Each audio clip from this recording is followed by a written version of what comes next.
Bismillahirrahmanirrahim. Assalamualaikum warahmatullahi wabarakatuh. Kata syukur sudah membudaya bagi semua kalangan.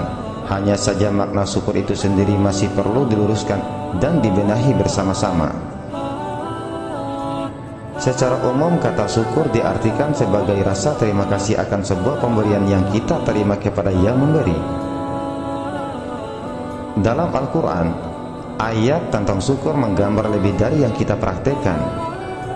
Oleh sebab itu, mari kita bersama-sama membuka hati kita dalam memaknai dan mempraktekannya tidak terlalu jauh melenceng dari pemilik kata syukur tersebut. Bidang syukur, Allah memberikan penjelasan dan efeknya apabila kita tidak melaksanakannya.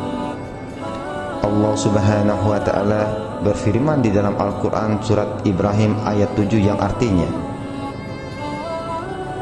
jika engkau syukuri nikmatku, maka aku lipat gandakan, dan jika engkau kufuri atau ingkari nikmatku, maka siksaku sangat pedih. Kata syukur dalam ayat tersebut ini digandeng langsung dengan lawan kata daripada syukur, yaitu kufur. Kalimat tersebut sangat jelas bermakna ancaman bagi orang yang tidak mau bersyukur. Sedangkan orang yang tidak bersyukur, Allah menyebutnya sebagai orang kufur, yang tentunya berawal dari sebuah pemberian dari Allah berupa nikmat yang tidak mampu kita hitung, dan hanya dengan tidak mampunya kita mensyukuri, spontan berubah menjadi siksa yang sangat pedih. Apabila kita memaknai kata syukur seiring dengan ayat tersebut, maka syukur adalah ungkapan dan pelaksanaan rasa terima kasih yang dipraktekkan secara lisan, secara perbuatan, atau tindakan dan syukur yang dipraktekkan di dalam hati. Ringkas kalimat bahwa syukur adalah pelaksana dan penggunaan pemberian nikmat Allah sesuai dengan kemauan Allah itu sendiri, bukan kita gunakan sesuai dengan kemauan kita sendiri. Agar kita terhindar dari ancaman Allah akibat penggunaan nikmat yang tidak kita gunakan sesuai kemauan yang memberi nikmat. Dari ringkasan makna syukur, kita bisa membagi dalam 3 golongan, yaitu yang pertama, syukur bil lisan, syukur bil hal atau bil jawarih, dan yang ketiga, syukur bil qalbi. Sekarang kita akan memasuki penjelasan. Yang pertama, syukur bil lisan adalah ungkapan terima kasih seorang penerima pemberian kepada yang memberi. Dalam tata cara keimanan, kita diperintahkan melatih dengan ucapan alhamdulillah.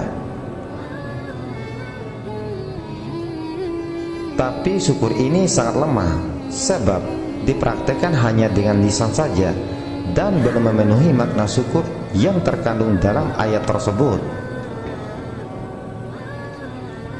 Hal ini sangat ditentukan oleh kadar keimanan si penerima nikmat. Si penerima hanya menyaksikan pemberian yang dia terima dan tidak mampu menyaksikan yang memberi nikmat.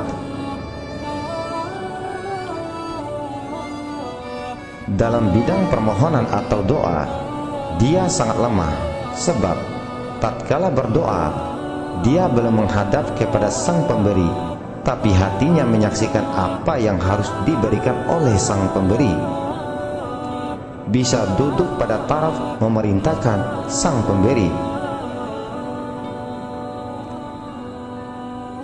Ketidaktepatan yang sangat mendasar pada jenis syukur bil lisan adalah berhenti pada pemberian dan tidak mengenal sang pemberi nikmat, sebab hatinya terpaut pada pemberian dan lupa bahwa pemberian dari Allah sekaligus sebagai amanah yang harus kita rawat, kita jaga, dan kita gunakan sesuai dengan kemauan yang memberi.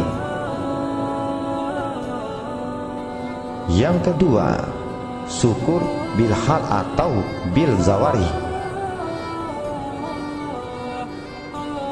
Maksud dari kata bersyukur jawari adalah bersyukur dengan ucapan dari bibir, lidah, dan hati berpadu menjadi satu dengan perbuatan atau merupakan bentuk terima kasih dalam bentuk tindakan atau perbuatan. Jenis syukur ini jauh lebih meningkat, bahkan sangat sulit, hingga masih banyak orang yang tidak mampu untuk mempraktikkan jenis syukur ini. Sebab jika sampai akhir hayat masih belum mengecakan jenis syukur ini, belum tergolong orang-orang yang bersyukur dan masih terkecam. Seandainya yang mengecap itu sesama makhluk, masih belum seberapa. Tapi jika dia Allah yang mengecam, maka tidak ada jalan bagi kita untuk selamat dari siksanya. Yang ketiga, syukur bil qalbi adalah jenis syukur tingkat sempurna, syukur secara batin. Sebagai bahan pendekatan dalam memahami syukur bil qalbi, mari kita lihat sedikit tentang apa itu qalbu. Makna qalbu bukanlah hati secara fisik, melainkan qalbu adalah sesuatu yang berhubungan dengan jiwa, nafsu, dan akal yang sifatnya gaib. Qalbu boleh diartikan hati, jiwa, nyawa, Ruh Kudus, hati nurani, dan sebagainya. Qalbu bukanlah potongan daging yang berada di dada sebelah kiri. Sebenarnya yang digambarkan orang-orang mengenai hati itu adalah jantung, bukan hati. Dan yang dikatakan mengenai hati tidak seperti yang diperkirakan banyak orang. Imam Al-Ghazali merumuskan qalbu itu bukan potongan daging itu yang dimaksud. Sebab hati yang bisa dilihat itu berasal dari alam syahada, bisa disaksikan. Padahal qalbu itu sifatnya gaib. Hanya dia sendiri dan Allah yang tahu kondisi qalbu seseorang. Adapun hakikat hati adalah bukan dari alam syahada, tetapi hanya ada di alam gaib. Jadi bukan jantung atau hati secara fisik, tetapi memang hakikat hati qalbu itu sesungguhnya gaib. Meskipun begitu, dalam diri manusia qalbu ini tetap butuh sandaran. Dia melekat pada hati yang secara fisik bisa dilihat itu. Maka dikatakan dalam hadis, ada salah satu bagian tubuh manusia yang jika baik maka seluruhnya baik, dan jika rusak maka rusaklah seluruhnya. Qalbu itu bukan dari alam syahada tetapi dari alam gaib. Dia bersandar pada hati secara fisik itu, tetapi bukan yang kelihatan itu. Dan qalbu itu adalah raja. Dia bisa mengenali Allah dan sifat-sifat keindahan alam semesta ini.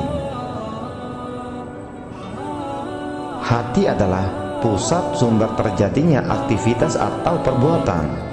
Kita makan, tidur, bekerja, beramal soleh, awalnya dikomando oleh hati itu sendiri yang langsung dan senantiasa menyaksikan Tuhannya. Kemudian nafsu ikut mendorong. Bukan kebalikannya, yaitu nafsunya yang mendorong hatinya. Kalau ini yang terjadi, berarti hatinya yang dikuasai nafsu. Qalbu atau hati pada dasarnya senantiasa terpaut dengan penciptanya.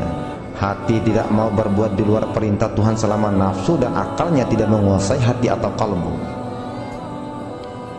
Hati adalah raja dalam diri manusia yang senantiasa bersama Sang Pencipta. Jika hati manusia sudah murni, dia akan mampu mengatur akal dan nafsunya, hingga bidang syukur bil qalbi akan sempurna. Semua gerak-geriknya dan terhadap semua pemberian Tuhannya akan sesuai dengan kemauan Tuhan.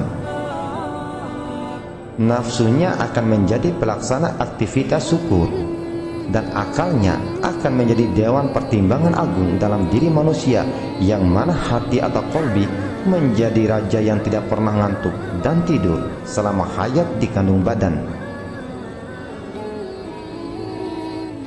Hati semacam ini senantiasa musyahadah kepada Allah, betul-betul asyhadu kepada Allah dan Rasulnya. Bahkan dia senantiasa bersama Rasul menyaksikan Allah, menyaksikan sifat Allah sekaligus menyaksikan perbuatan Allah Subhanahu wa ta'ala. Contoh bersyukur dengan perbuatan bukan sekedar dengan ucapan adalah, misalnya, bila kita mendapatkan rezeki dari Allah, kita akan membagikan sebagian dari rezeki itu kepada orang yang membutuhkannya, sebagai tanda rasa syukur kita kepada Allah Subhanahu wa ta'ala atas rezeki yang telah Allah berikan kepada kita. Bukan bersyukur sekedar dengan ucapan di bibir mulut, karena bersyukur dengan lisan tidak akan memberikan kesan dan manfaat apa-apa. Setelah kita selesai membagikan rezeki itu, supaya meraih keikhlasan dan supaya diterima oleh Allah amal kita tersebut, hati kita harus melihat atau mengetahui bahwa perbuatan baik itu pula bukan datang dari dalam diri pribadi kita, atau bukan yang datang atas dasar dari kemauan kita sendiri, atau bukan yang datang dari daya upaya kita sendiri, melainkan perbuatan baik itu pun sesungguhnya datang dari karunia Allah Subhanahu wa ta'ala atas kita. Jadi di dalam hati kita tidak perlu lagi menuntut apa-apa kepada Allah, seperti berharap Allah akan menggantikan lagi rezeki yang lebih banyak dari apa yang sudah kita keluarkan. Cukuplah Allah yang mengurus dan mengatur kita, bukan kita yang mengurus dan mengatur Allah. Cukuplah kita mengikuti kemauan Allah, bukan Allah mengikuti perbuatan kita atau kemauan kita. Jadi kesimpulannya adalah, bersyukur yang sebenarnya adalah ungkapan dan pelaksanaan rasa terima kasih yang dipraktikkan secara lisan, secara perbuatan atau tindakan, dan syukur yang dipraktikkan di dalam hati.